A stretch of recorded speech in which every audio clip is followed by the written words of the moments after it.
Well, I'll be. And who'd have thunk it? If you create killer robots, they actually may go rogue. I mean, obviously nobody has seen Exterminator and don't know. Like, it was like 10 movies and a couple of series, and still they couldn't get rid of the robots. And yet, they're creating killer robots that actually do go rogue and make their own decisions as to who they attack and who they don't. This actually happened. It's true. Expect to see more of it. Check.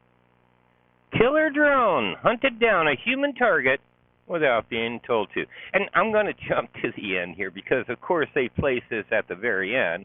This is the New York Times. There's two countries that are against a worldwide ban on killer robots.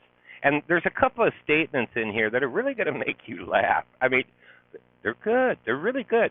But there's two countries that are against this ban. And guess what they are? It's probably not what you think.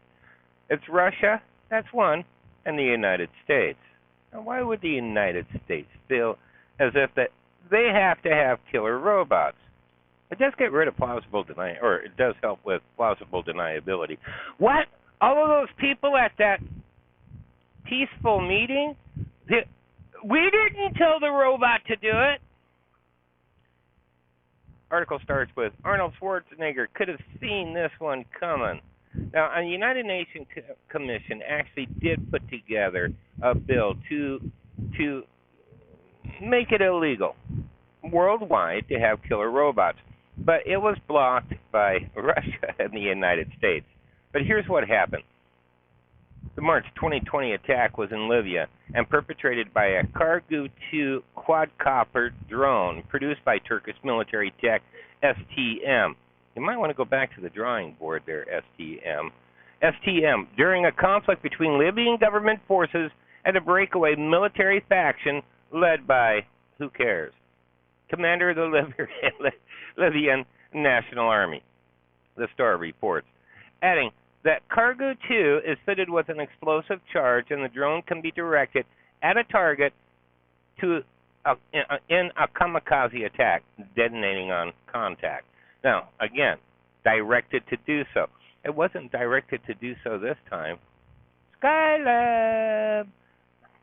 I wonder what Elon Musk, he's got all of those Starlinks going out, all those satellites going up into the sky.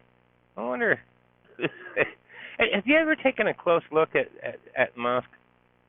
He does have kind of a plasticky look to his face. I don't know. Anyways. Now, I'll tell you who I really believe is an android. Okay, he's not, but, I mean, if anybody was shall we say, replaced by an android, it's Zuckerberg. Mark Zuckerberg. Have you ever, I mean, thank you very much for that question, Senator. And we have looked into that man's an android. Anyways, here's what happened. Okay, so the drones were operating in what they call a highly effective autonomous mode, meaning you're on your own. Here's your instructions, okay? That required no human controller, and the report notes the lethal autonomous weapon systems were programmed to attack targets without requiring data connectivity between the operator and the munition in effect. That's the bomb that they carry, okay? A true fire, forget, and find capability, suggesting the drones attacked on their own. In other words, nobody told them to do so. It'd be like, okay, fits the description. Let's blow it up. That's pretty much what happened. Because, they do have, generalities, that they're looking for. But anyways, make a long story short, the lethal autonomous weapon systems were programmed to attack targets without requiring data. I already talked about that. Okay, at the National Consortium for the Study of Terrorism and Responses to Terrorism in Maryland, said this could be the first time that the drones have autonomously attacked humans and raised the alarm. How brittle is the object's recognition system? This is what Kallenborn, I believe it's Kallenborn, asked on the report. How often does it misidentify targets? I want to know too.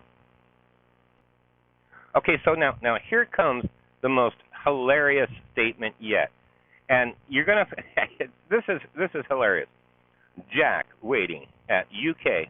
Why are you waiting, Jack? Oh, that's your last name. At UK Defense think tank Royal United States Institute told New Scientist this does not show that autonomous weapons wouldn't be impossible to regulate, he says, but it does show that the discussion continues to be urgent and important. The technology isn't going to wait for us. Okay, wait a minute. All right, let me back up here. You're telling me that you're going to regulate an autonomous weapon. So the weapon's out autonomously, and how are you going to be regulating? Are you regulating it ahead of time? I'm sure they regulated this one ahead of time. Oh, better regulations. That's got to be what it is. But it's a conflicting statement. You can't have both.